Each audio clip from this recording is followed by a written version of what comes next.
Hello, I'm Cindy Jo, your host of Creativity Inside and Out. On the last show, we had Lana D. Romoff, and she was wonderful. She created mixed media art for us, and it was absolutely beautiful. And she's also a model, and she shared her stories about how she got into modeling in her later years and how that's still going for her. It was a pleasure to have her on the show. And on this show, it's different yet again. Lana's show and this show are things that I don't know a whole lot about. So I love that I learn through these shows. I learn an awful lot. On this show, we have Candy Buck. And I would like to say thank you to Candy for inviting us into her home to shoot here today. And I've known her for a number of years. She does all kinds of things, Halloween themed. It's all about Halloween. And today she is going to show us special effects makeup. She's going to make me into a character. So let's get going on this. All right, we are here with Candy Buck. Welcome to the show. Thank you for having me. Yeah, it's great to have you. Thanks. We have known each other a long time now. Yeah, over 10 years, I think, almost. It's got to be. Yeah. And that's one of the things we talk about at the beginning of every show is how we first met. Mm-hmm. So how did we first meet? If I remember correctly, it was, it was through the Victory Theater, right? It was in Burbank, California. In Burbank, yeah. Maria, and we were doing, I think it was American Cola, was a show that we had written, or my partners had written. I didn't write it, but basically, we were going to put on the show, but we were looking for singers, and I had posted something on Facebook, and Maria, because I knew her through Tom. This is Maria Gobetti and Tom Ormany, who own the Victory Theater. And Maria is my acting coach. Yeah, she recommended you, and I think put us in contact with each other, and it was a musical that we were recording the songs for, and then after meeting you, kind of talking about the project, you ended up doing the stage reading for us. Oh yeah, that's right. Which was a lot of fun, and then you started helping us with other projects like our haunted houses and things. So yeah, you've done a lot of projects for us. We've done a lot of working together, along with Aaron, who is shooting this show, who is your brother. Yes, yeah. Yeah, and your other partners in production and writing and everything. Yeah, Aaron and our other partners, Ryan and David, they tend to do most of the writing, and I tend to do a lot of other things, hats that I wear. You do a lot of other things. So, that's not that they don't. We all wear a lot of hats. It's 4 people doing a whole production crew, whether it's live or film. Right. You have to wear a lot of hats, but I tend to be the manager side of things. So you do. And you do it well. Oh, thank you. You do. Thank you. It's amazing how sometimes when we've done the live shows, which we'll talk about more, sure, all the things you juggle, I'm like, how is she keeping her head on straight? Because you have crew there, you have makeup, you have costumes, you have performers, you have stage, you have sound, which Ryan handles, but you're overseeing kind of everything. To an extent, being kind of the showrunner or the producer, you have to sort of at least check in with everyone. Luckily, the people I work with, the secret is I surround myself with people who are competent. Good call. I just have to, for example, Ryan with sound, I just have to check in with him to make sure, hey, do we have sound for this? I trust that he's got it. I rarely have to go and do a sound check. Honestly, a lot of times when we're in the middle of doing a live show, I'm not stuck because I enjoy doing makeup, but I'm having to do makeup, so I can't do a lot. So I will usually lean on Aaron is a big one that ends up having to do a lot of the kind of that stuff before we get on stage. With the live events, a lot of my stuff tends to be it's a lot of spreadsheets, it's a lot of organization and stuff. So it's I've also been blessed the last few times to have a stage manager to help. I usually will try and get somebody to be a cast manager, because the cast is their own thing. A lot of needs with the cast. So it's a lot about trying to get people to kind of help out And if there's nobody to help out, then you just have to figure it out. So. Right. Yeah. And I've been wanting to have you on the show ever since we started, which hasn't been that long, Right. but I'm so glad we've made it happen. Yeah. It's terrific. And personally, you do a number of things. You do makeup. You sing, although we talked about you haven't sung in a while. No, I'm sort of out of practice in that, but singing was, my background was music. I did choirs, and I tried playing clarinet, but that wasn't that great. But choirs, I would go to honor choirs every year, and I'd sing solos. Cool. I sang solo at my, high school graduation. That was just sort of, that, and then of course, drama, theater, acting, that sort of thing. I love performing. Right. So yeah, just but yeah, I'm a little out of practice because I'm having to do more of this production side of things, and I don't get to perform as often as I used to, which is okay. Okay, and let's talk about your childhood a little bit. Where you grew up, siblings, and I grew up, till probably about age 12 or so. We lived in El Monte with our grandmother. I lived with my parents, and then I have. Well, at that time, there were two other siblings at that time. My other sibling, August, was born when I was, 13 or 14. Okay. So, later addition, we were already in Northern California. So I do have a total of 3 siblings. And then, and it was just, it was... Aaron, we've talked about Aaron a lot, but, Aaron and I were closer in age, so, that's, we kind of mostly grew up with Aaron. It almost felt like it was just the two of us, because there's a wide gap between us and our other siblings. So, yeah, it was just kind of us, getting into mischief and trouble, but we used to always sure you did. We used to put on shows in our backyard for our family, so it's kind of always been something we've done. So, coercing friends to perform for people, I guess, has always been something I've been able to do, I guess. I guess we were doing the same thing. We were talking about that earlier. We used to put on my brother's Petula Clark records and do dance shows that were completely silly, but we thought we were cool. Well, yeah, obviously. We charged a nickel, the big bucks for people to attend, and they paid it. That's nice. Our parents never paid anything to go to our shows, so, at least you made money. That's right. We could go buy an ice cream or something, there you go. Off what we made. Yeah. So, and you've also done theater through the years. Yes. I feel like I kind of grew up with theater. My I know we're going to talk a little bit probably about him later, but because he was such an influence on me, but my father was a drama teacher, a theater teacher.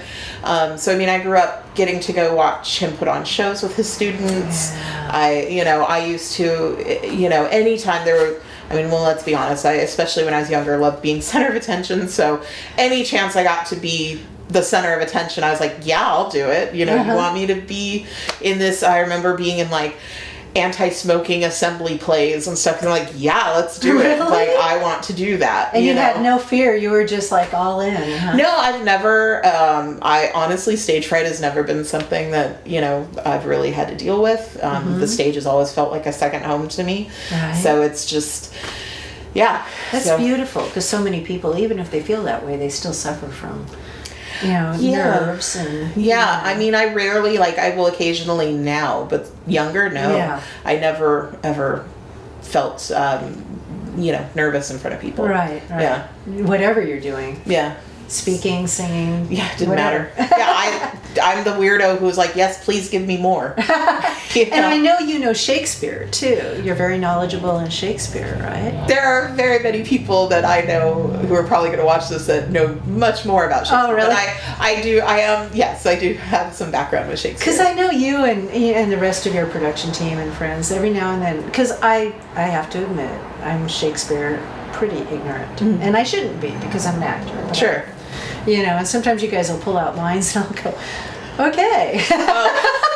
I don't know that. And sometimes it's not Shakespeare. We just, a lot of the people I hang around with are history people, and and so there's a lot of things that get dropped that we've been friends for so long at this point, we don't even know we're doing it. We don't know, it's like, oh yeah, people outside of us don't really know these. But to your point, yeah, I mean, I've been in a few Shakespeare shows. I for a while was very much studying Shakespeare when I was in senior in high school and things like that. So that was a million years ago at this point, so I can remind say what I can't quote them the way some people can, but I feel you.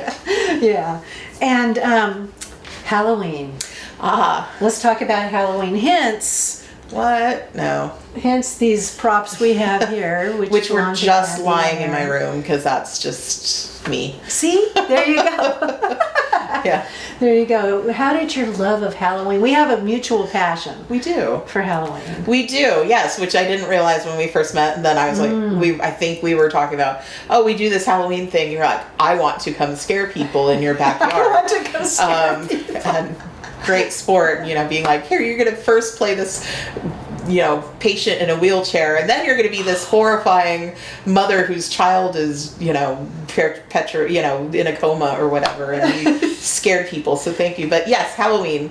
I was like, bring it on. Right? yeah. The scarier, the better. Yeah. I mean, it's funny as it was always something I enjoyed. Again, it does kind of go back, to my father. Some of my earliest memories are, he used to put on haunted houses with his theater kids. That is so cool. Yeah.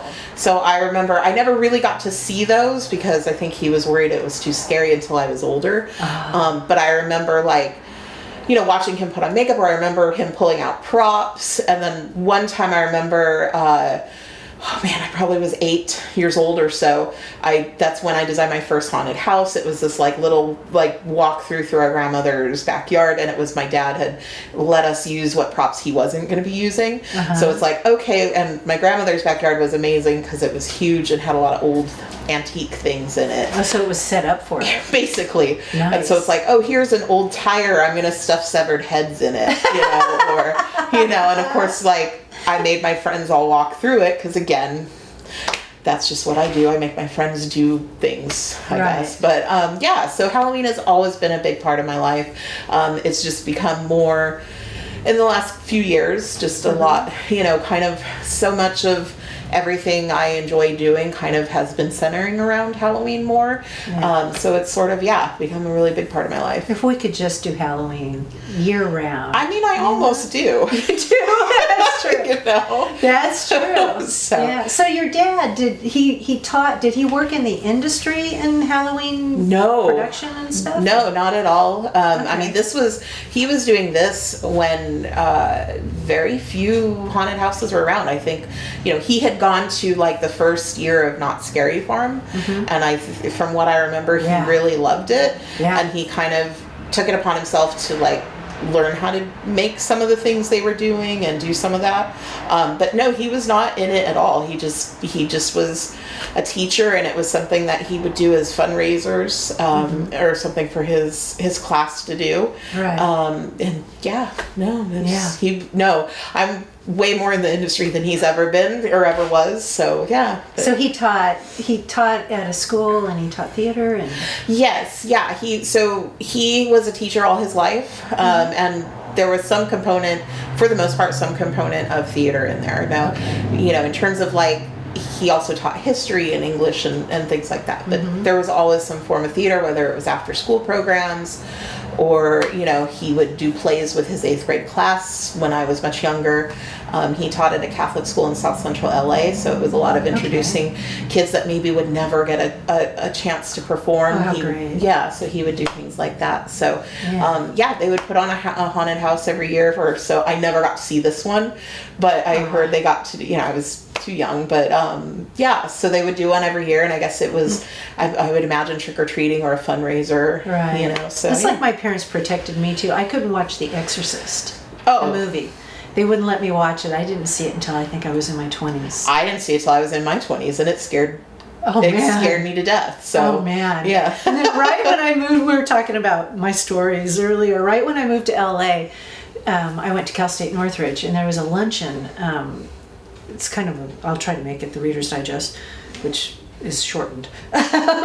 College students in broadcasting for women in television and film. They did a luncheon honoring someone, and they had VIP guests. And they put me at the podium where people checked in. I was supposed to send the VIPs upstairs. Mm-hmm.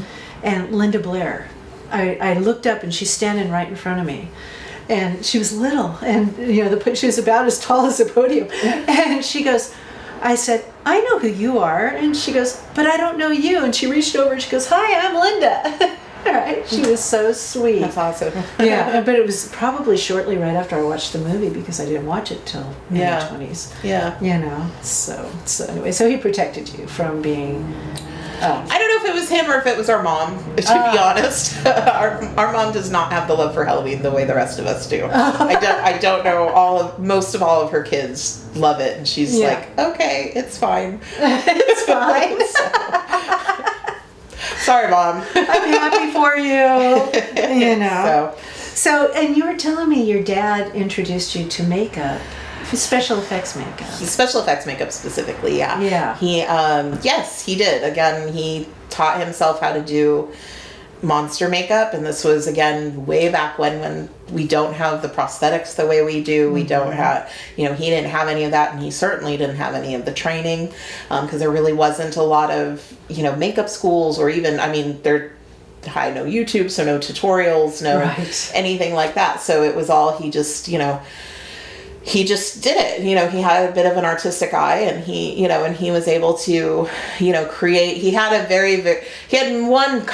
to be fair, he had one kind of specific character that he did every year, but it was scary, and our mom had made him this dark robe that he would wear, and it was terrifying. Cool. He'd paint his nails black, and it was scary. It was terrifying. And I remember being, again, this is probably core memory, super early in my life. I may have been 4, maybe 5. Right. I'd sit in the bathroom while he's doing his makeup, and I would be asking him what everything is, and he'd show me. He'd be like, oh, this is called, spirit gum, or this is, liquid latex, and I take latex with tissues and I put them on my neck, and it makes my neck look like it's all, the skin is peeling and stuff like that. And so, but I would always tell him and say, okay, while I was so interested, I have always been, as much as I love Halloween, I am a bit of a scaredy cat sometimes, especially when I was younger. And they'd be like, well, you got to tell me when, before you finish, you got to warn me. And of course, my dad, being my dad, never would. And so he would finish his makeup and then turn and growl at me or something, and I'd go running and I'd go hide behind the couch and just cower until and I'd be like, no, I can't see him until he's gone. Did Aaron run too? I believe so. I couldn't remember. I would imagine I probably, because dramatic, so I'd make a fuss, and so I'm sure. Yeah. So yeah, I just remember being like, no, until he leaves, and and so even though I watched him put on the makeup, but I still didn't want to see the finished product. So. In costume and everything. Yeah, no. And when did he start teaching you what he was doing? Probably when I was about 13 or 14. He started, we had moved up to Northern California at this point, and he was working with a local kind of youth group called Friday Night Live, which was sort of to keep kids off drugs and that sort of thing. And so he would do a haunted house for them every year, and they had like a building that was theirs where they'd do like activities, and so he would have run of the whole building essentially through a couple weekends in October. And so I think because his cast had just grown so big that he started needing help. And so, it was something that I was still interested in. And so I would go and help him set up rooms. And then I think it just started talking. He says, well, do you want to help with makeup? And so I started helping him with makeup then. And so he would show me certain little things, that he knew that he had picked up along the way. But techniques of how to create certain effects or looks. And I had for a long time when I was younger, I wanted to be an animator at Disney. So drawing was something I loved doing, and painting, and so it was just sort of like painting but the canvas is a face versus a straight plain canvas. Right. So so there's a lot of those techniques you can use with special effects makeup, and so I think it was kind of easy for me to learn it. And I've seen some. Now, when you create a character, you sketch it first, right? Oh, absolutely. Yeah. And the sketches are amazing that I've seen that you've done. Yeah. It's like, man, you could just make a living on that alone, you know? Oh, yeah. Well, no, but no, I mean, yes. I mean, it's you definitely want to, when creating a character, it's important to sort of, at least for me, my process is, generally speaking, is you want to work with the directors first and kind of say, okay, how do you envision this character, and the writer too, like, is there anything specific about this character? Like, do they have, a giant smile? Do they have, what is it about this character? And then you kind of, usually what I'll do is kind of take those notes and then, I'll sketch something, or I'll look for references online to things that are similar, or, that sort of thing. But yeah, creating characters is one of my favorite things to do. And you created characters that you've turned me into. Yes, I have. Me into. I have. Yes, absolutely. I think of the one we spent like 3 hours doing makeup for Rosie. Oh, Rosie. Rosie the Riveter. Yes, for our zombie Rosie the Riveter. Yes. Yeah. That was fun. That was, you were a sport. Letting me glue things to your face. And it was so much fun. And then we took so many really cool pictures, which Erin took. Yeah. And all kinds of different pictures. And you had props and... Yeah, it's been, I ate a brain. You ate a brain. And of course, the classic pose. And, I've always been kind of wanting to do something with, Halloween, but also integrating things that we do well as, whether it's video or live performing or whatever it is. That for a while was, I had, Erin, was, good with the digital media stuff. And then we had at the time, a roommate that was very good with Photoshop. And so the three of us were like, oh, we could do this spooky photo company. And it was fun, but it just was not quite what any of us wanted to do. Right. Like the photos were not quite what we wanted to do. Right. And so but again, spooky things have always, spooky things have always kind of been there. So. Right. And you made me a character named Marjorie. Yes. And there were two different Marjories. Yes. There was the one in the black gown with the pink beard. The pink beard always stayed. They put pink beard on me. She's a bearded lady. I tried to talk him out of it, but... Many times. And I put my foot down on that one. Yeah. I had to have the beard. Well, that's why we got you the nicer costume the next year, because that was our bribe, is if we got you a nice costume. Yeah. You never admitted that to me before. And it worked. Yeah. You made a costume specifically for me that was beautiful. And all white and satin and and it fit me perfectly. Yeah. And But Marjorie was, again, we did, honestly. That was the plan, and it worked. But yes, it was, she, like a lot of our characters, we've had a lot of iterations of this show that we're doing, and she was one of the first ones when we used to do our haunted house out at our old home. I played her, actually, and so she was our bearded lady for this carnival, and it just you originally wore the beard. I did wear the beard, although mine wasn't pink, but it just sort of the way the character beard. Yes, the way the character evolved, it made sense. So when you collaborate with other people, sometimes that happens too. You know, so yeah. So we've done all these shows and these things together. Yeah. But how did it start? I know, but I'm asking you. Right. Okay. So, well, I mean, it sort of just started with a love of Halloween, going back to, you love Halloween. At the time, group of friends, we all lived together in a house. It was, like this big 5-bedroom house. It was a cool house. It was a cool house. And all of us were artists, in various ways. And this was in Anaheim, California. Anaheim, yeah. And so all of us we had, again, not only were we all artists, but we had a love for the holidays. So we were like, we want to be that house on the block who does X at the holidays.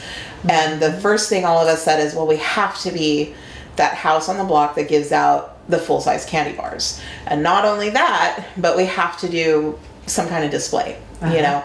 And it just sort of started first with like a front yard display. This was, I think, before you came in, but it was I didn't do the front yard. Yeah, it was just a front yard display, and we did like a tiny little spooky walkthrough for kids, and you know, and that sort of thing. And then it evolved. It evolved into, you know, because we always bite off more than we can chew, and we said, you know what would be awesome, because I can relate. Okay. Yeah, because that was the thing, is with the full size bars, we, you know, and of course, you know, first year doing it, no advertisement, because why would you, at the time, and we got a trickle of trick-or-treaters at the beginning of the night, and then suddenly we were bombarded. So obviously word spread. Obviously people were texting their friends like, hey, this house has a fun, you know, thing, and full-size bars. So we, you know, probably ended up with like 300 people. Full-size bars, you mean? Candy bars. Yeah. Like we got the full-size candy bars. I know, and we were all donating to that too. No, we didn't do the little mini candy bars. No, they were the full-size guys. Yeah. Which was really cool. Yeah, and you know, because we all had grown up with Halloween was big to most of us, and we all felt like, you know, well, we want to be remembered by the kids in the neighborhood. We want to be that thing that, because we all have memories of, you know, of trick-or-treating and different things. So that's kind of where it started. And again, we already had the group of us that lived together. We had created a production company that did videos. Also had done like that American Cola. And that's called what? Sidonia Productions. Okay. Yeah. With a C. With a C. And so, yeah, so it was basically, we said, well, what else can I love it. So this is my cat. He has to be in this is everything. Scaramouche. I'm so sorry to everyone, but he likes attention more than I do, if you believe it. So yeah, so we had already been doing videos and things, and so this was the first time we did something live, really, other than the American Cola reading. Right, right, at the Victory Theater. Yeah. We did that. Yeah, and so, yeah, and it just sort of, we decided the next year, said, okay, well, we're gonna do an actual, like, haunted house through the backyard, a maze, a walkthrough, because we had entrances on both sides of the yard of the house, so people could walk through one side and come out the other, and yeah, it just sort of, and then we said, well, we want in the front yard to be like, you know, something for the kids, so we came up with this carnival idea. So because carnival is also spooky, so we said, you know, the back is the spooky carnival, the front is the fun carnival with games. So we actually had like prizes for kids, and we ended up one year having, you know, fake tattoos for the kids, and like tarot card readers, and I mean, it was blowing up. And we, at one point, I know you came the first year we did it, and it was smaller, but by the time the last year we did it, remember, we had almost a cast of 30. It was just, And I think we knew how many candy bars we had, and we gave out like 700 candy bars. More. Was it more than that? The last year we did it, because it was a Saturday, I think we ended up with like 1,600 or something. Oh my gosh, it went that high? Yeah. And we ended up having to go get candy from the store because we had run out. Oh, I didn't even realize you were doing that. Yeah, no. Well, you were in the back scaring people. So I was trying to wake up my child. Yeah. Yeah. Jacob, what's wrong? Jacob, this isn't lucky. Wake up. Jacob! Jacob, wake up. What's wrong? Listen, talk to me. Talk to me, Jacob. Sit up. Just open your eyes. Just say something, please. Oh, Jacob, come on. Jacob, what's wrong? Oh, Jacob. Jacob.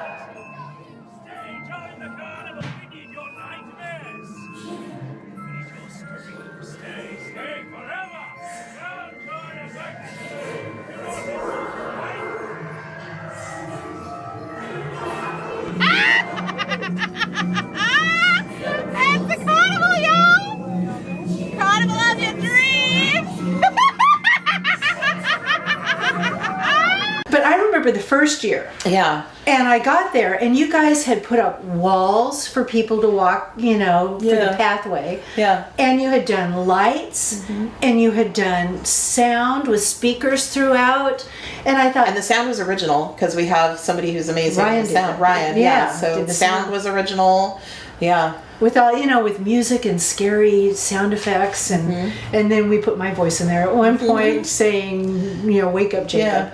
And it was just... I thought this rivals like the theme parks because you did such a fantastic job, and then it just got bigger, and with all the props, too, and all the characters, and it ended up being something that I literally worked on all year. Like I maybe took a little break during the holidays, but come January, I'm back at it. I'm back, getting things. So there's a lot of organization with that and deciding what we're doing the next year. And then, had to get a lot of that done before I'd go take it to the partners and say, okay, what are your guys' thoughts? Here's, what worked last year. We always had a meeting afterwards to say what worked. Oh, okay. The really cool thing is we had a family, oh my gosh, we had a family down the block who would bake us stuff and leave it on the porch for the next day, and their kids would write thank you notes. And, did they really? Yeah, it was amazing. Oh, we that loved is that. so sweet. Yeah, they gave us donuts one year, the day after, so on November 1st, they're so here's nice. donuts, here's I didn't know that. That's so sweet. Yeah. And people loved it so much they would come out and go through again. Yeah.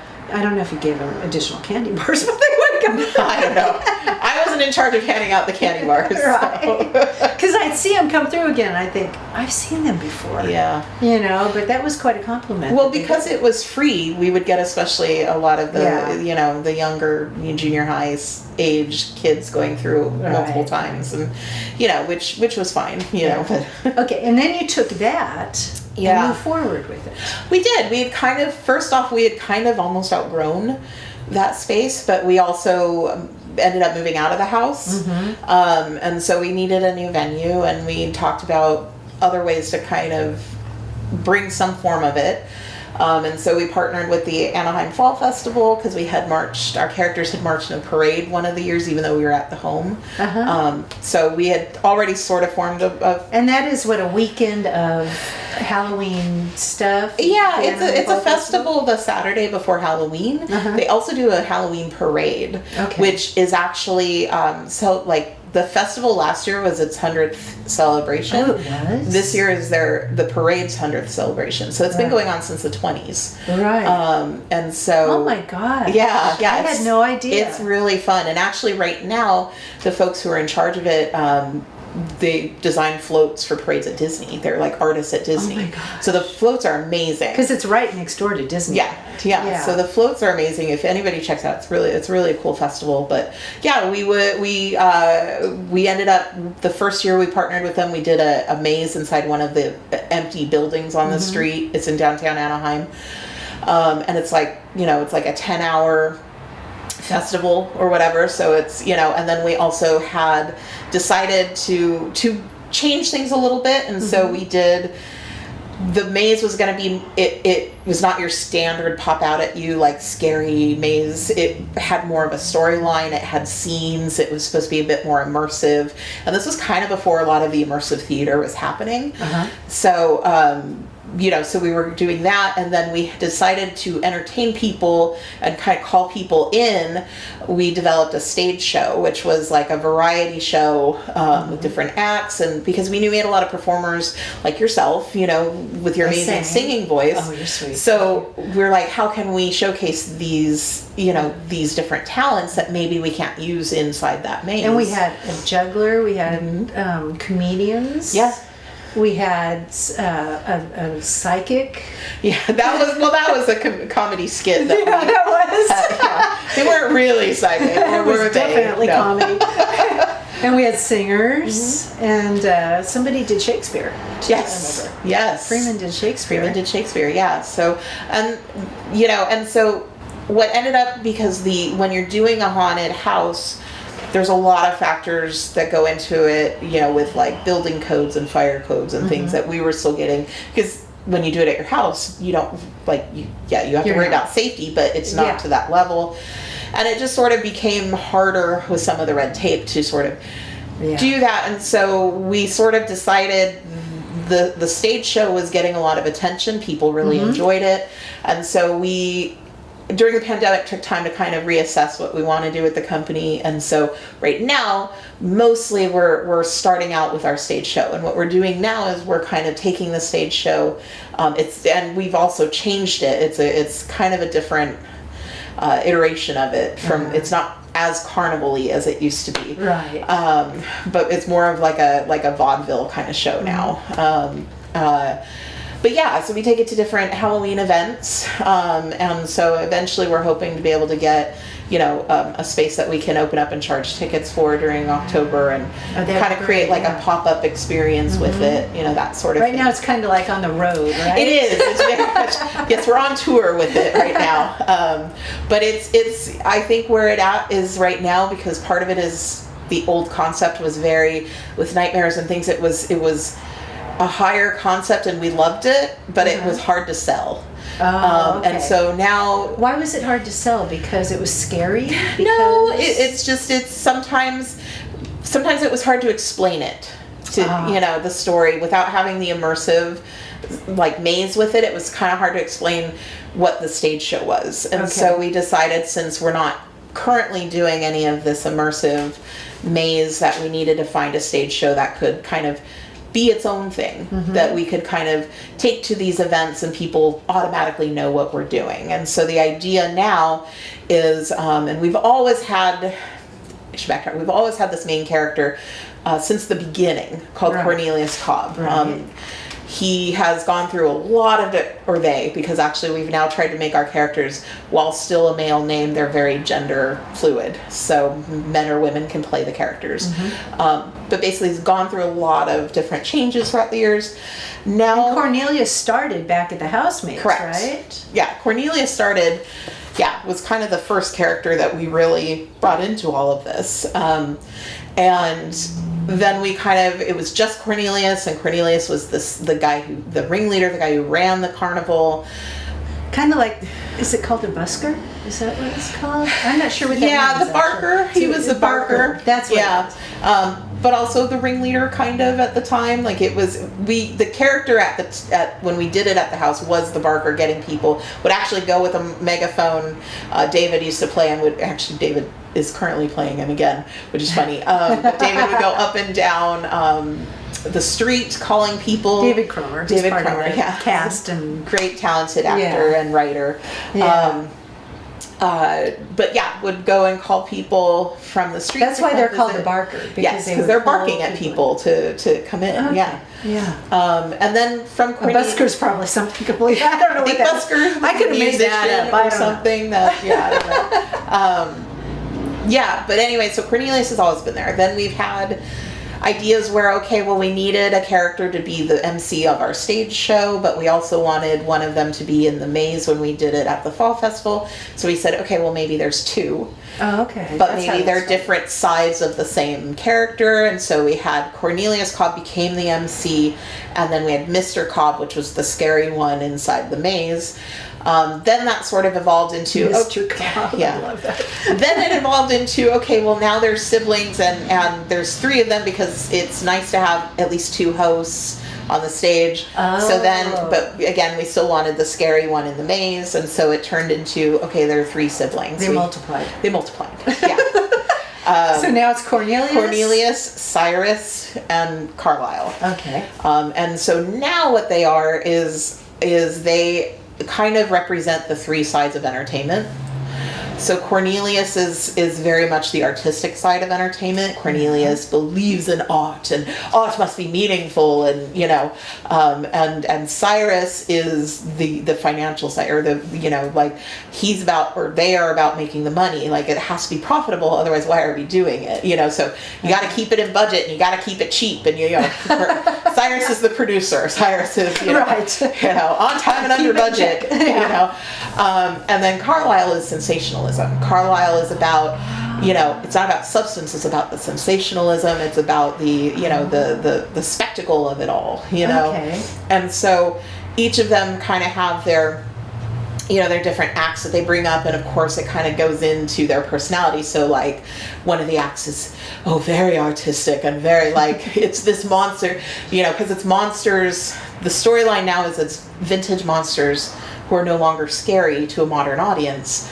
finding something else to do since they can't scare people anymore. And I did one of those. You did one of those, yes. And you were a Cornelius act, so you were one of the autistic ones. That's right. I was a dancing flapper mummy. Mm-hmm. Yeah. Yeah. We actually did a Zoom call to put our heads together, Candy and Aaron and I, to put our heads together to come up with that character. And what's been fun is we get to, do that with the performers. Our idea is that this show can work with different performers because we know everybody's very busy. So we'll book an event and then we'll ask, hey, who's available? And so And what do you want to do? What acts do you want to do? And we have, of course, like a list of what we want to do. And the main thing is, okay, well, what is it that you do? What's your act? Yours at the time, we wanted to do dancing because we already had a singer in the show, and I had sung quite a bit. And you wanted to do something different. Yeah. And so we thought, well, what would be, because it is a comedy show at the end of the day. So it's what would be funny, what character would be funny dancing, and we're like, well, Mummy would be funny. And coming out of the tune. And being stiff and all that. We incorporated that into it, and then finding my body. Yeah. And that I could actually move. And that's what's really been fun about this version of the show is getting to have these monsters that people know doing these other things, and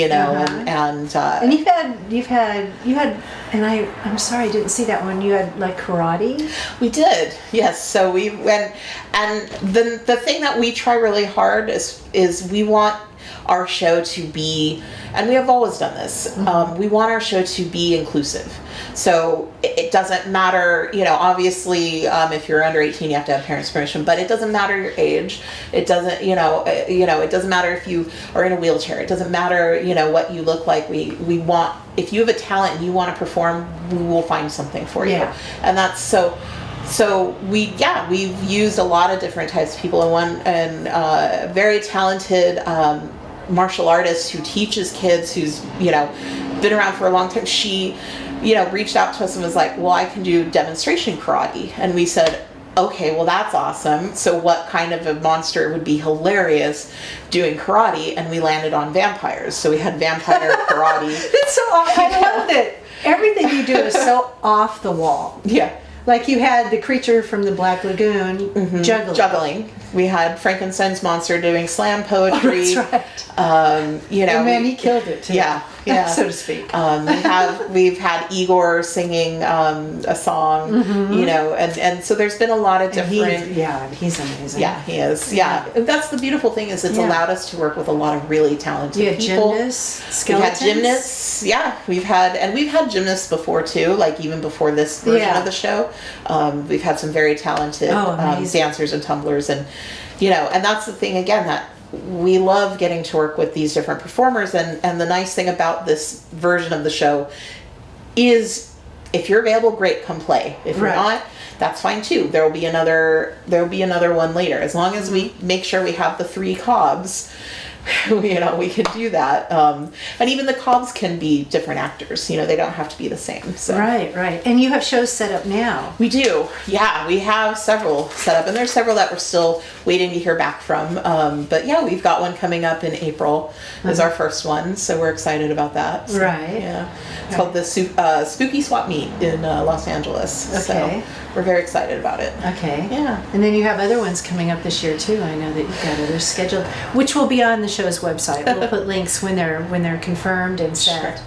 We'll put links on the show's website for those. Yeah. We haven't heard from them. We're hoping we'll get to that Midsummer Scream will have room for us this year. That's always our favorite one. That's a big one. It's a big one in Long Beach. Isn't it the biggest Halloween convention in the United States? Not in the United States. Well, I don't know. Do you know? I don't know for sure. Well, I don't know. There's I think a bigger event, but I don't know if that's considered Halloween or haunt. It's weird. Okay. So because when we did that one in 2019, yeah, it's huge. I remember going to park, and I was pulling up to the Long Beach Convention Center, right? Yeah. And there were lines going on an overpass over the road and stuff, and I thought, oh my gosh, what have we done? Oh, it's huge. It's and it's we had even done bigger. Anaheim Fall Festival, Yeah. but it was way a step up above. Well, and last year was even bigger. Like it was, Which I wasn't at last year. Yeah. So this year, I mean, because of how big it is, they want to make sure they have room for us, and so I'm hoping we'll get to do that one again. But if not, we have other new events or ones that we've done before, so we're excited. Right, and there are more Halloween events happening than there used to be, right? Yeah, it's almost all year now. Yeah. It's crazy. Yeah. Yeah, and you said this one's a halfway point.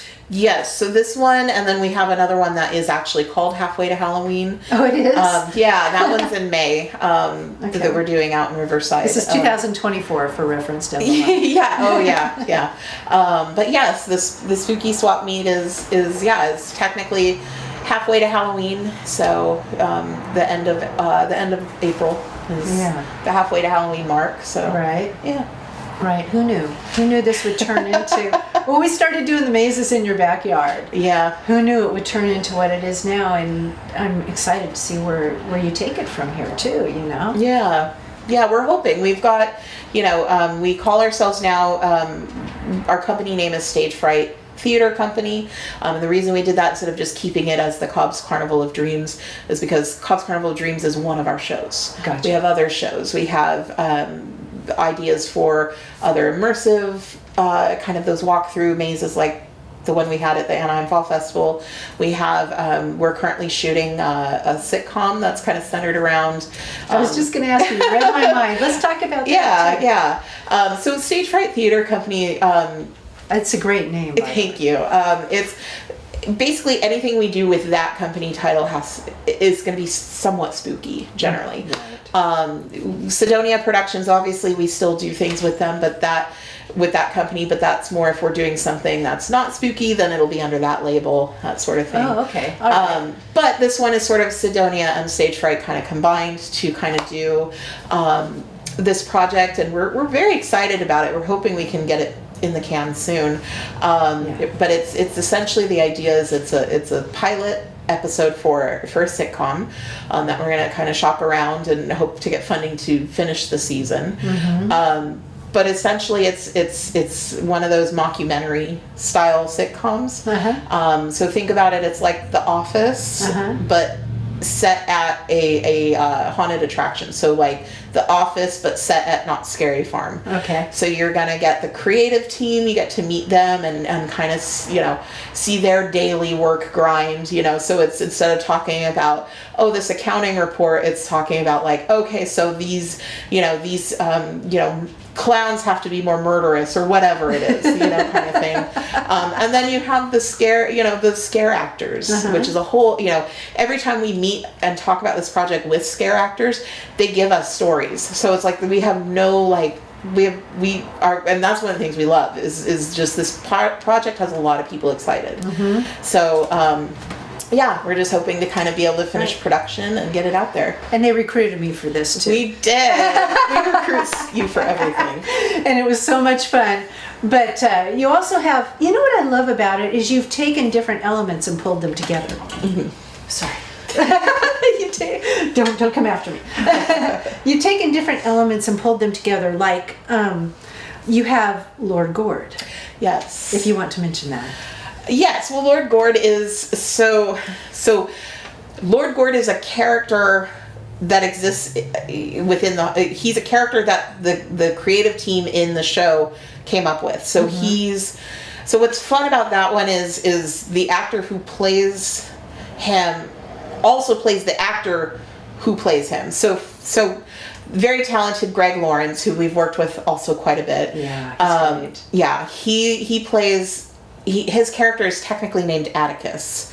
Atticus is the scare actor in the show, but this scare actor's character is Lord Gord. So Greg has to play a character who plays a character, essentially. We know it's kind of confusing. This will all make sense. It will, I promise. It will. And you've done an incredible makeup design. Oh, thank you. For him. I was very proud of that one, actually. You should be. This is one of the few times where my sketch looked almost like what it turned out to be. Very rarely does that happen. So, and and it's so extreme, yet you made it functional on him. Yeah. You know, you can see his mouth moving, even though he's well, you'll have to see it when it comes out.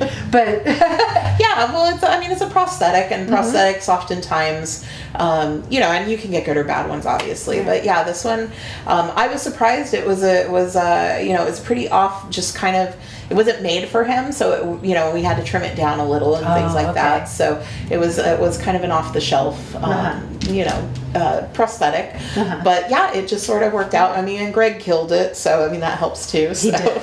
He did. And then you've got that aspect, and then you've got the corporate office environment in it as well, and in Haunted. Yeah. So that's what makes it funny is you have these. The idea is this is like a normal workplace, but it's not, because it's again it's so not normal. No, but it's still like there's offices and they have office politics, and they have you know, which exist in every workplace ever. But it's such a weird environment to have those things. And you have the melding of, like you're saying, like you mentioned earlier with the cops. Yeah. You have the producer side of it, the money side of it, but then you have the creative side of it as well. You know, creating the mazes in this theme park. And at the same time, monetarily, you've got to make it work, you know? Yeah, absolutely. I mean, we're a bunch of pretentious artists ourselves, so we oftentimes like to poke fun at that a little bit, because we're like, yeah, that's us. I mean, there's a character who, again, I can't, and you included, I can't express how lucky we are to have the cast that we have in Haunted. Well, thank you. Because it's an honor to be a part of it. Oh my and that's why I'm really hoping we get to finish, but soon. We will finish, but soon. Because I just want to get it out there for people to see, and so the main character, her name is one of the main characters' name is Gabby. She's played by a talented actress named Chelsea. She's so good. I mean, Gabby was basically us, you know, where it's like, you know, we have all of these ideas that we're like, well, we get it, and it's artistic, but, you know, at the end of the day, you sometimes have to figure out how art and making money can mix. And so that does tend to be a theme in a lot of our stuff, now I'm realizing. In our real lives. I'm now realizing it, like, all of our shows sort of are that. But, yeah. Yep. If we could just do it full time, and we will. Is there more you want to say about that? Because I thought we transitioned to makeup a little bit before. No, I think Haunted covered it pretty well. All right. Yeah. Let's talk about your makeup a little bit more. You went to school. I did. Special effects makeup? Yeah, I did. I took. I've done a couple different things. I have. Mostly, I am self-taught. Majority of it. I have done a little bit of fine, you know, like tuning and training, you know, so I did an online course with the Dick Smith School of Makeup. Okay. Is that a big one, or is that... The thing, Dick Smith is a well-known makeup artist in the industry. Okay. He for horror? For anything. I mean, special effects makeup. So it could be horror, it could be fantasy, it's, you know. Aging. Yeah, all of that. Okay. He did like, I'm blanking what he did. Oh my God. I'm getting him and Rick Baker mixed up. Oh, that's so embarrassing. That's okay. Anyways, we can cut that right now. So I did his, and the cool thing about his is it's online, so it's work on your own kind of pace. Oh, that works. Yeah. The thing of it is you don't have like somebody there kind of guiding you, which is always with online. But the cool thing is you do a final project, and it's essentially graded by an Academy Award winning makeup artist. Oh, how cool is that? And they give you notes, and they kind of grade it and stuff. And so mine was the artist who did Driving Miss Daisy's makeup, and won an Academy Award for that. And so, and yeah, it was really cool to get his feedback, you know, with that. And so, but beyond that, I also did your basic stage makeup classes, which was really cool. At Cypress, they had an artist who's done... This was Cypress College. Cypress College. In California. In California. So he, you know, and this was a community college.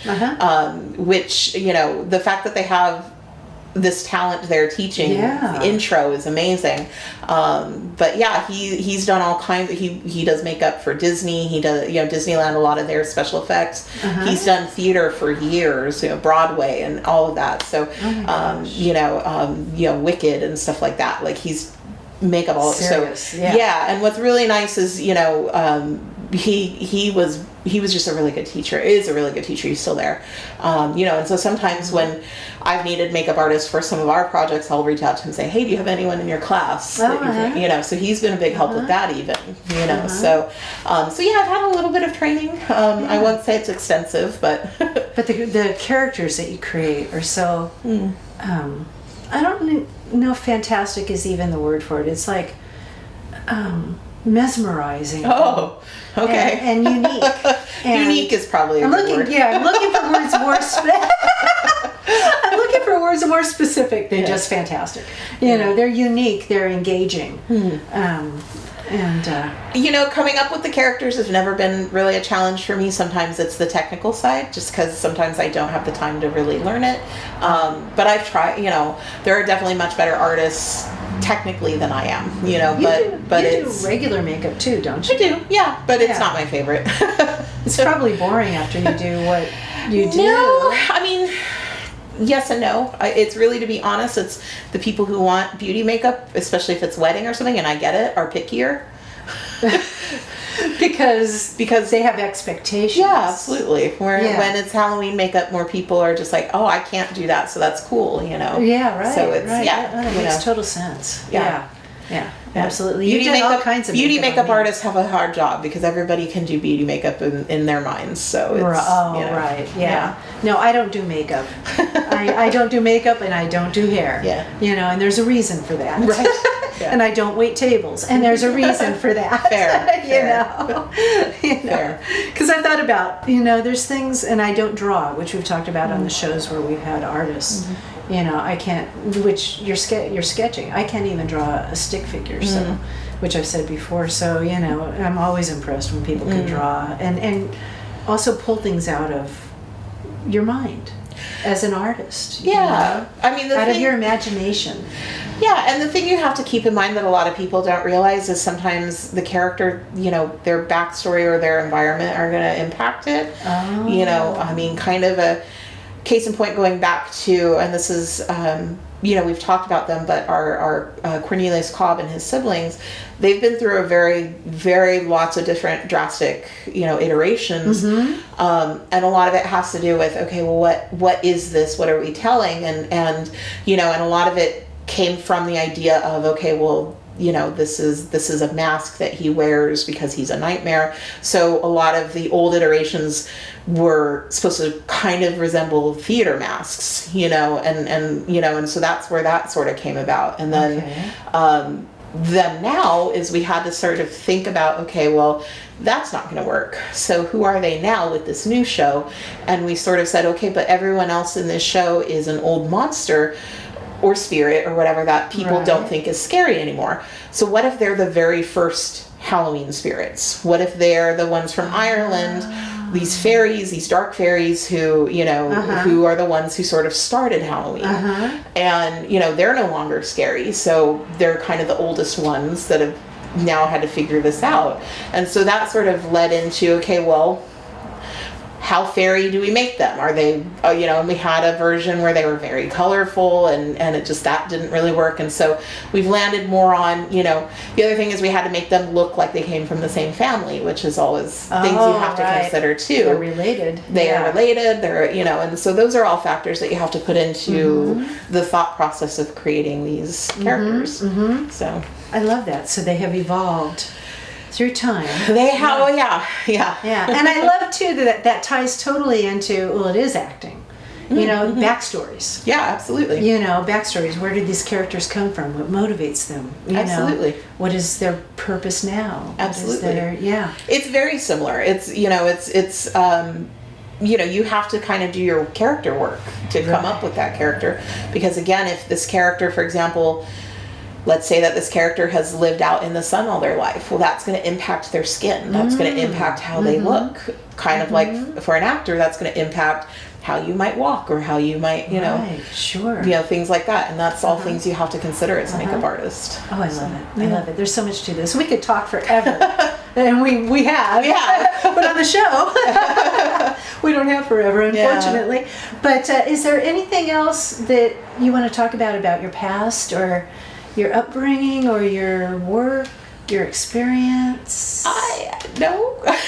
No, unless there's something. No, I don't really. I mean, it's all kind of there, what we've talked about. Yeah. Exactly. So now on the show, you are going to demonstrate your makeup. I am. On me. Yes. And what are you going to make me today? So I am, since we've talked a lot about them, and it is a design that is mine, so I don't need to worry about, copyright or anything like that. Right. I'm going to actually turn you into one of the cobs. I love it. So, yeah. I'm so excited. I've never been a cob. I've That's been true. a lot of other You've been a lot of other things in the show. but never a cob. Well, maybe we'll make you a cob. I love it. Yeah. So let's do that now. Sweet. Thank you. Yeah. All right. We're here with Candy for her demonstration of special effects makeup, and she is going to make me into a creature. Yes, to both. So I'm gonna essentially, this is a makeup I designed. This is kind of one of the main characters of our Stage Fright Theater Company's variety show, monster variety show. I'm gonna turn you into Cornelius Cobb. So Cool. The Cobbs are essentially, as I had mentioned in the interview, the first spirit of Halloween, and so it's like a dark fairy demonic sort of entity. So yeah, so that should be fun. So I have to prepare for that physically and mentally as well. So normally speaking, I would just start, first off, I would probably be wearing a mask with the airbrush, but since we're having the cameras, I'm going to forego that this time. Okay. Also, I would normally be putting on some kind of a primer on your face, something to kind of help with the staying power of the makeup. You already have wonderful foundation on already, so I'm not going to worry about that. But just so people know, that's normally a good step. Okay. And then most of this makeup is going to be with an airbrush. This is actually, you'll notice, a cordless airbrush. Basically, it's rechargeable batteries.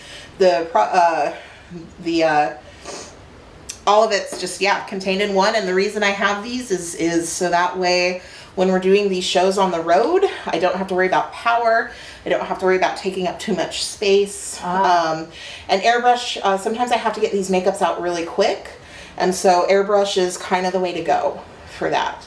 It's still done traditionally though too, right? Yeah, you can certainly, and these characters can be done traditionally if we wanted. I mean, dabbing the makeup on. But by hand. But there's something, especially with this particular design, that the airbrush just kind of works. Okay. So that's why I chose to go with that as well. Okay. This is, if people ask, I tend to prefer, it's called Pro Air makeup. It's a hybrid airbrush makeup. I like it. It works well in the guns, and and you'll see it has a nice smell, which you're gonna see. I'm gonna cross over here and get started.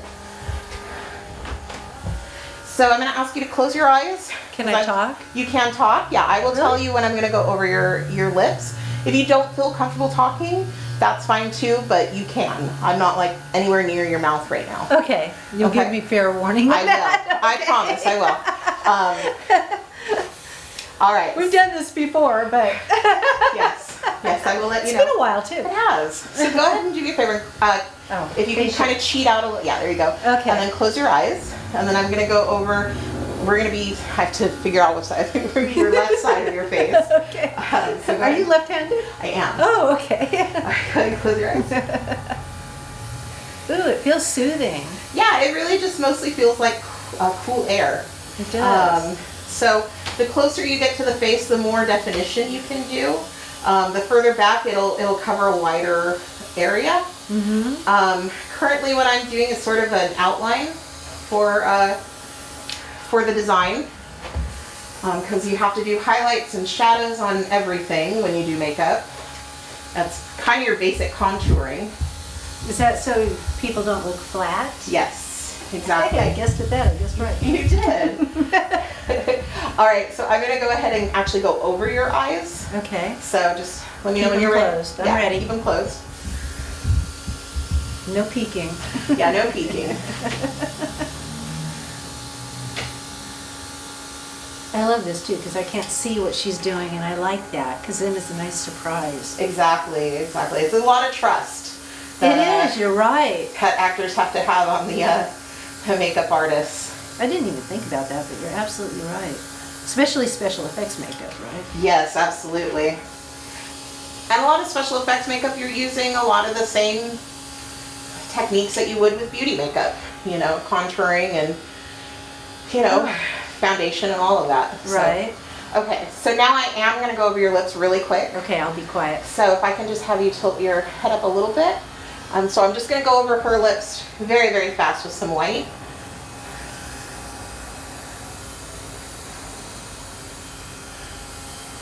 Okay, and you're good, you can breathe. So I'm done for now with the white. You know I wasn't breathing. I'm just not, under my nose. not my first rodeo with that. Right. It does, as you can see when you're in a non-ventilated area, you can get some of the, I don't know if you can see it on camera, but some of the, well, it's like fog, but it's not fog. I don't know what to call it, but. Fog. Yeah, we'll just call it fog. Oh, should I open my mouth? Yeah, you're fine. How fast does this dry? Actually, it dries fairly quickly. The nice thing about this type of makeup and why I tend to keep going back to this Pro Air makeup is it feels light on your skin, which is much different than, very different from your cream-based makeups, the stage makeup most everybody's used to, the Halloween makeup most everyone's used to. Now I will say, because you have foundation on, sometimes the airbrush makeup will sometimes have trouble peeking through like the white right now is, but the black is not going to have any problem. So, Okay. but that's Does just, it absorb into? yeah, a little bit. Yeah. Oh, gotcha. Can I open my eyes? Yes, or you no? can. Oh, Yeah. hello. There you are. All right, so I'm going to come back around cross again. Sorry, this is just because I'm left-handed. It's easier. I didn't think about that. You when don't we want to said try that. it with your right hand, right? You don't want me to try it with my right hand. All right, so go ahead and close your eyes again. Okay. So, and again, this is, you know, this is a design that has, you know, we've worked really hard on trying to figure out, you know, what it's going to be. And again, we sort of landed on these sort of dark fairies, almost demons. And so we just kind of have fun with creating almost a whimsical yet scary design for them, because that's sort of these characters. And so we looked at a lot of references to, you know, fairies and fey creatures, and then just sort of landed on this. But I think on stage especially it looks really good. Sorry, I apologize. I know it's flinchy.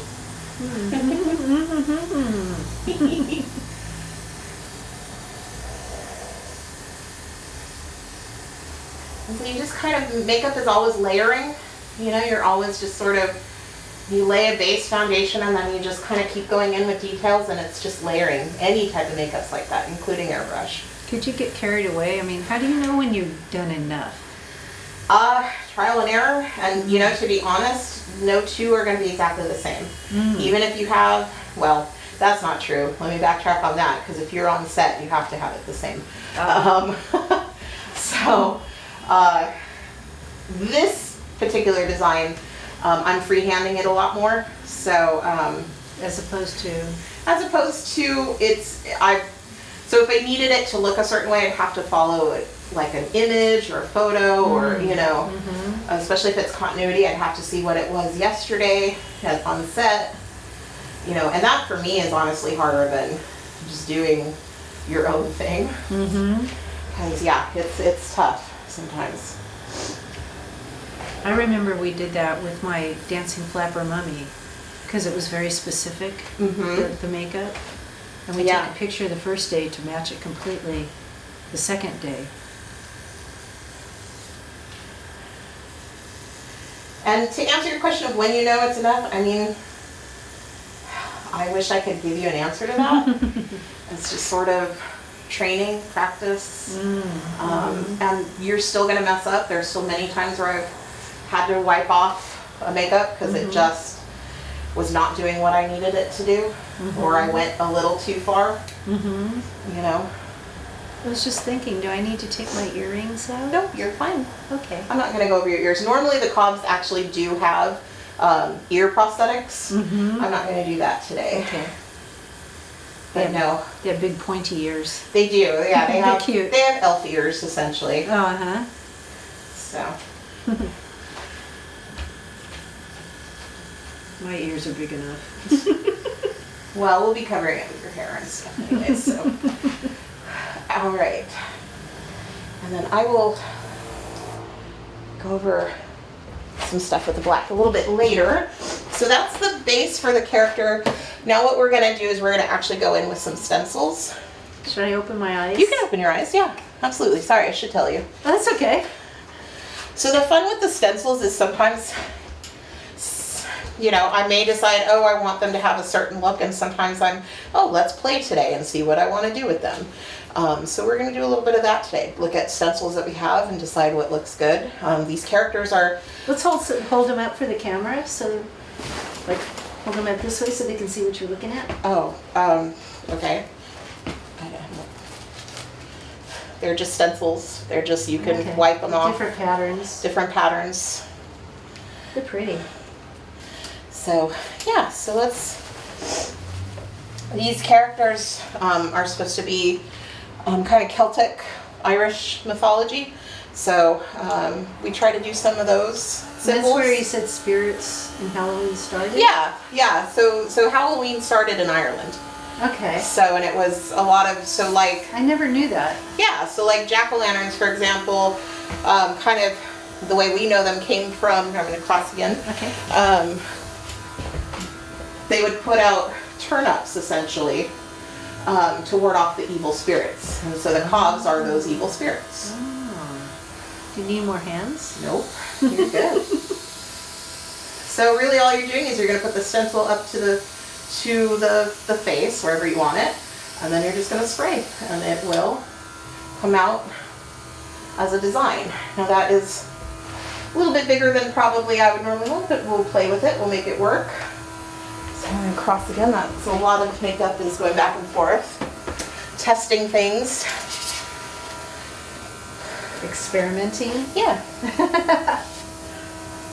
It's a lot of it. Oh my gosh, okay.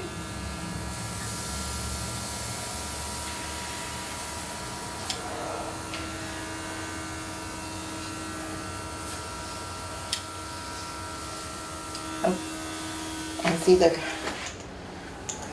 Are we out of paint? I am. Hit it. Reload. I felt it. All of a sudden it wasn't cool. It was just breezy.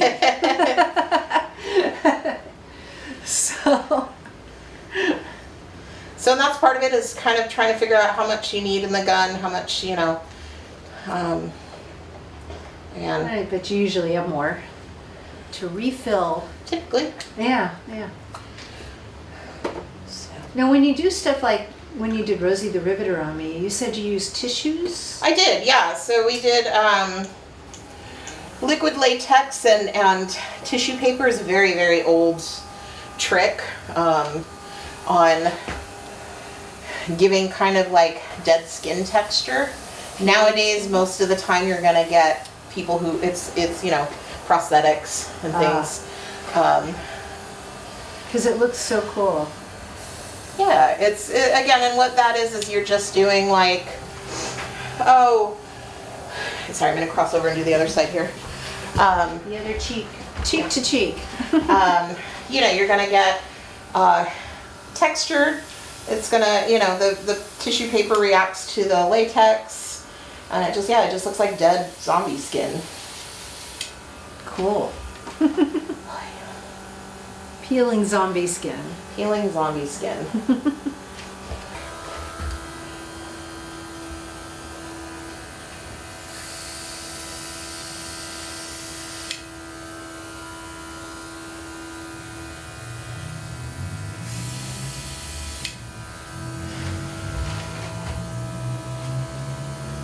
So you're putting these patterns on. Yeah, and the fun thing with them is you can kind of play around with it. and decide what works for you. You know, and maybe let me cross into the other side here. And yeah, that's the fun with these stencils, is even if it's like, okay, maybe it's a stencil with tiger stripes, you can use it for other things. You don't necessarily have to use it for tiger stripes, you know. So that's kind of the fun with the stencils in general.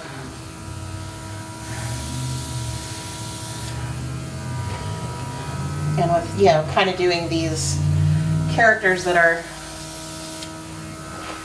you know, fantasy characters, so you don't really, you know, they don't have to be necessarily anything. It's not like Frankenstein has to be a certain thing. Right. Or even a vampire, you know. Right. All right, go back over here. Close your eyes for me. Oops.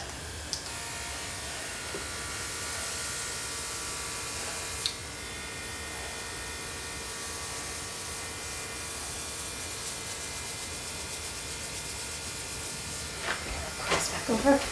Kind of sounds like a little drone. Yeah, a little bit, yeah. Yeah. That's the air compressor. And you can have it at different, you know, PSIs, you know, to the strength, basically. Depending on how much detail you want. Obviously, the stronger means, you know, the more paint is coming out. And so, you know, usually you have a little less control over, you know, what you're doing, essentially. The nice thing about makeup too, if you mess up, you can kind of fix it. You know, you can wipe it off and try again if you have time, or go in and sometimes you have to just pivot, you know. Sorry, I turned my head on you. You're fine. That's also going to happen. You're going to have people in your chair who flinch. You're going to have people in your chair who fall asleep. Do they fall asleep? Oh, absolutely. Probably anybody who's really been in my chair has probably at some point heard, you know, if they've dozed off, said, you're not the first person to fall asleep in my chair and you won't be the last. So it's pretty common, actually, especially in early morning shoots. I don't think I've ever fallen asleep in a makeup chair. Maybe because I'm always kind of engaged. Probably, you know? yeah.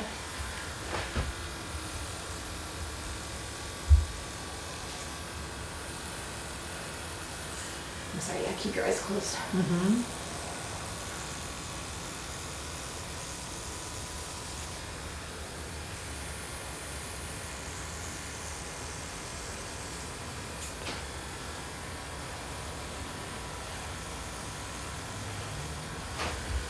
I love being a canvas. Yeah. Yeah.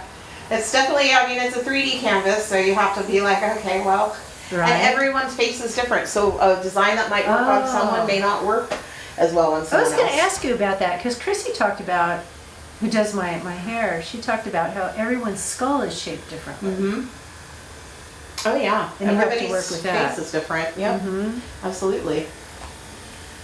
Okay. You know my face well, though.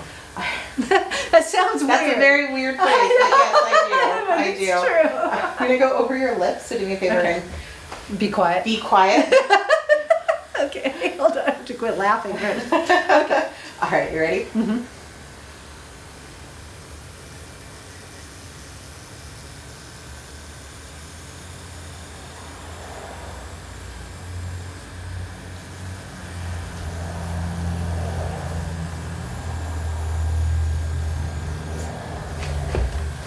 Okay. 1 second. Cross over again. Okay. It's again with makeup. It's a lot of layers. So we're gonna do some eyeshadow on you, not much. Okay. The Cobs again are supposed to be a very, very quick makeup. So I'm gonna just give you kind of a splash of some color. The Cobs tend to wear red, so I'm gonna give you some red. When you do a show, how many total characters are you doing makeup on? Depends on the show. It depends on how big a makeup team I have. Close your eyes. I'm usually, just because I am the one who designed the makeup, I tend to be the one who does the Cobs specifically. And the Cobs, there are 3 of them. So there's at least 3 that I'm doing All right. generally. But sometimes if I don't have anybody available to help me with makeup, I could be doing 6. Oh my gosh. We're trying with this show, we're trying to use a lot more masks now just because, again, sometimes I'm a one-person show with makeup. Right. Cross over again. Do this other eye, go ahead and close it.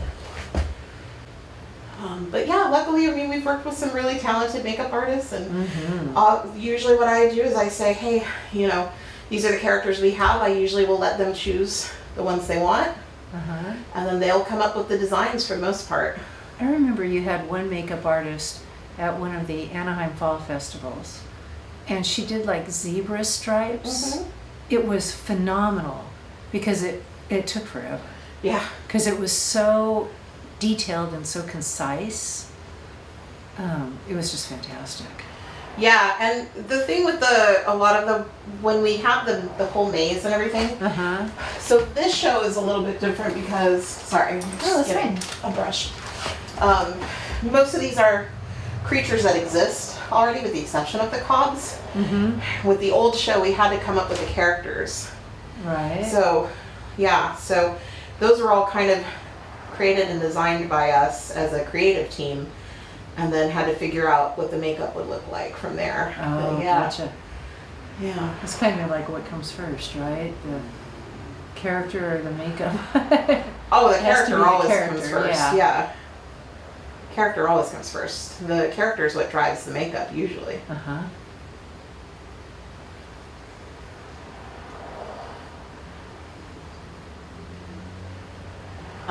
Go ahead, sorry. Oh, I was going to say, it just helps so much to get into character, you know, as a performer, as an actor, or a singer, you know, or a dancer, whatever I've done in your shows.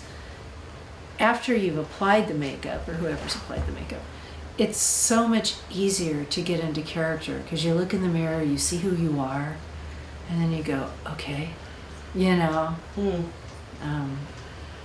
Well, that's one of the things we've always tried to do is we have obviously a lot of talented performers, but we want the tech and all of that to be equally, you know, we want it to be a show that people can look at and go, yeah, they put a lot of work into that. Right.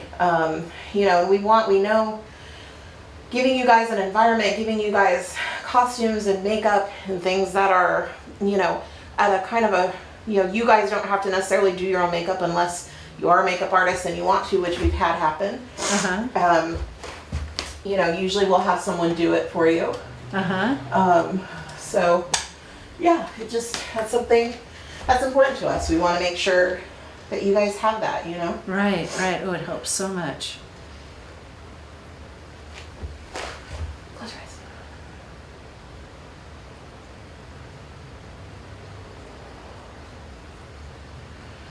So, and depending on which cob you are is kind of what your, you know, you being Cornelius, there's got to be a little bit of flair because Cornelius is the one who's all about the artistic side of things. So there has to be a little bit of drama, which is why I've got the eyeshadow the way I do.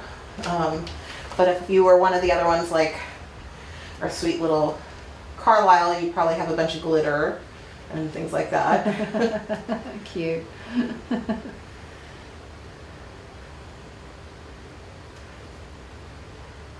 yeah, you just kind of go in and you touch up where you can. So you see there is still some of the old paint involved.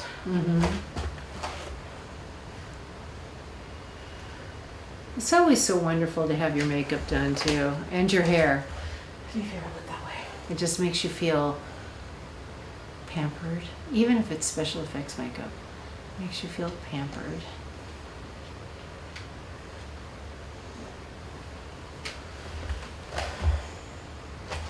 Do you usually do the makeup before they put on costumes or after? I usually have them put on, basically anything that has to go over their head, I have them put on. I would say they could really mess it up, couldn't they?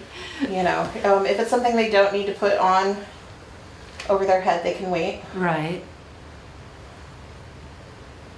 I had both when I was the zombie, the flapper dancer. because I had the bodysuit that looked like, or The mummy, yeah. the mummy, that is, yeah, not zombie, mummy. I had the bodysuit for that, but then I had the flapper dress that went over the top, which was really fun. It was all fringy. Yeah, and that's, and that's part of it is we, at the end of the day, we're trying to get the essence of these creatures, these characters. But they're also performing, so. And you love doing this, right? Creating. That's my favorite part, is creating these characters, yeah. Even if I'm not the one, like if I'm not doing makeup one day, I'm okay with that. I love the creation of the characters. That's my favorite part. They're closed.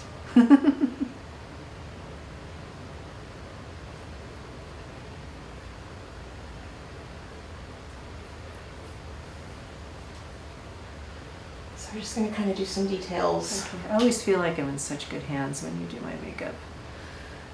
Normally speaking, I don't advise using your finger to blend, but I have gloves on, so you're okay. Oh, sorry.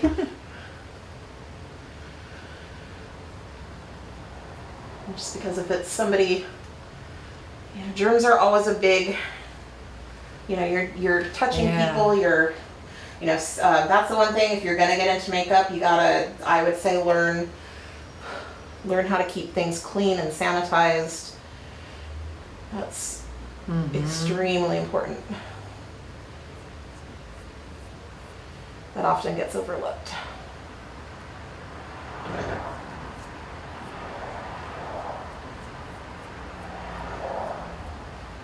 Cross over to the other side. I would imagine, especially in a rush, huh? But Yeah, it's oh, absolutely. looking forward for you.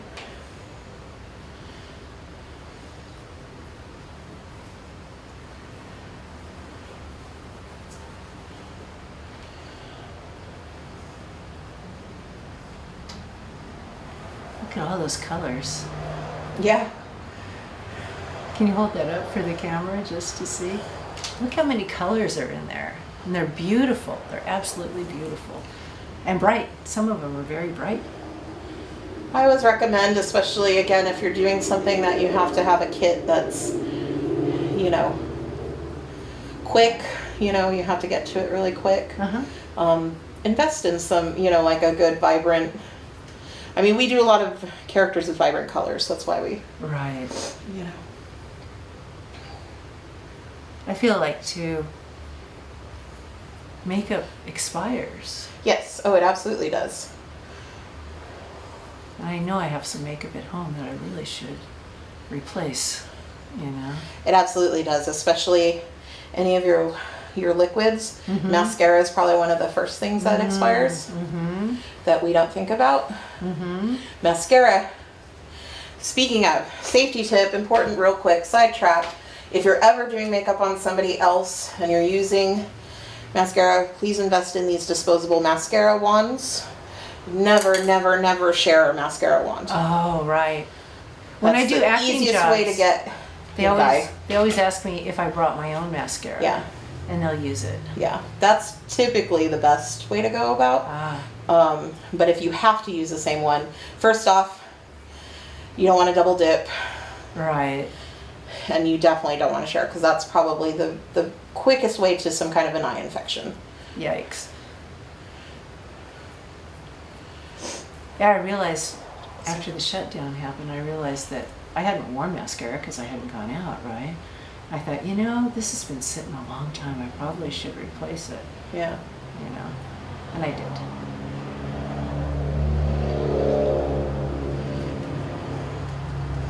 I don't know if you saw, I put on Facebook too, I was out of practice and I got mascara all over my face. I actually took a picture, it was all around my eyes, Oh, no. And so I took a picture and said, I think I'm out of practice. And posted it on social media.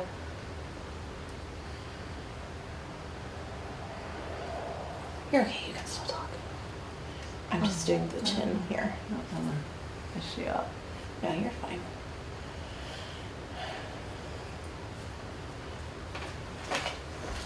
Okay, so that is essentially the makeup, I'm going to go ahead and put some final touches on you. First things first, we're going to do a setting spray. This, if you were, for example, to go out, if you're going to be on film or on stage or kind of just out and about, a setting spray is kind of important, especially for special effects makeup. It helps with the lasting effects of the makeup. So do me a favor and close your eyes. Okay. And then I'm going to spray this and open your eyes till I say it's okay. Okay. Okay? All right. Ready? Yes.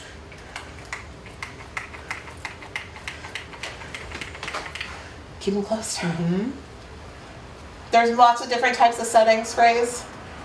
You have to just find what works best for you. And certain types of makeup will have certain setting sprays. Okay, so the cobs, because they are kind of these demonic fairies, I guess, they get to wear horns. So we're gonna put horns in you here, but I'm gonna take this off first. It's perfect. It's my true self. And this as well. Okay. Do me a favor, hold these. These are cool. So on.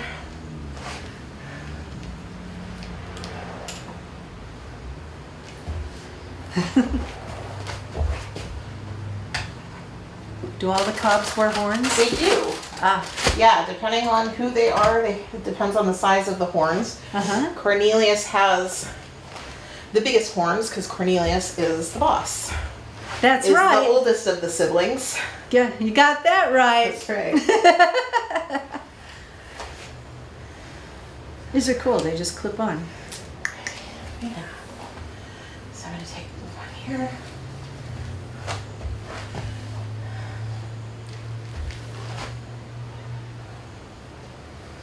And usually what we'd be doing is kind of, you know, I would have a lot more hairspray. I actually we usually have a hair person. Right. So, Right. My so hair is very fine. we're going to too, make this work. to clip them in.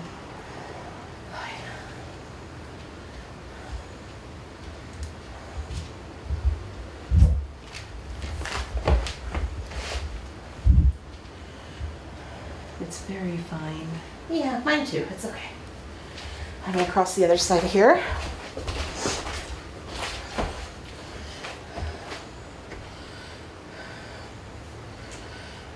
I'm sure your hair person's like, what are you doing? That's another video. Go watch that one. Yeah, right.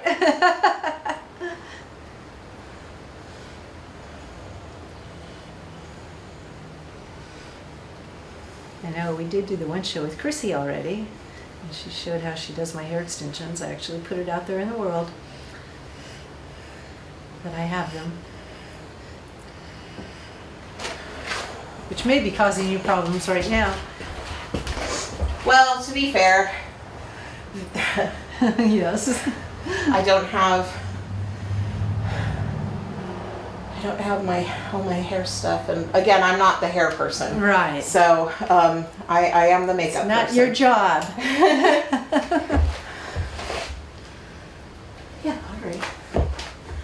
So that's essentially it. If you want to take a look. Oh my gosh. Oh my gosh. And all the detail you did in such a short amount of time. That's the airbrush. That's the stencils. Yeah. So. Yeah. I'm scaring myself. But that's very cool. Do you ever do contacts? If I have For actors that acrylic? are willing to do it, yes. Yeah. Wow, that's fantastic. What do you think? Ta-da! The magic of candy. Yeah, there you go. All right. Anything else you want to add about makeup? No, I don't think. Yeah, there's a lot of different makeups. There's a lot of different tutorials out there. I would say if you're interested in it, just keep practicing with it. That's all I'd say. Be Okay. patient with yourself. Thanks for making me into a cop. You're welcome. Cornelius, it's been a while. to be specific, it has. Thank you. Yeah. Thanks for having me. All right, we've come to the end of this show, and obviously she can't do much more with me, right? I mean, no. You can call me Cornelius Cobb from now on, okay? We'll just go with that. So I want to say thank you to Candy Buck so much for being on the show. And thank you to her also for offering up your home. Oh, yes. Inviting us in. And of course. all your materials to do this and your time. I appreciate it. Absolutely. Yeah. Yeah. Thank you for having me. Yeah, you're welcome. It's a pleasure.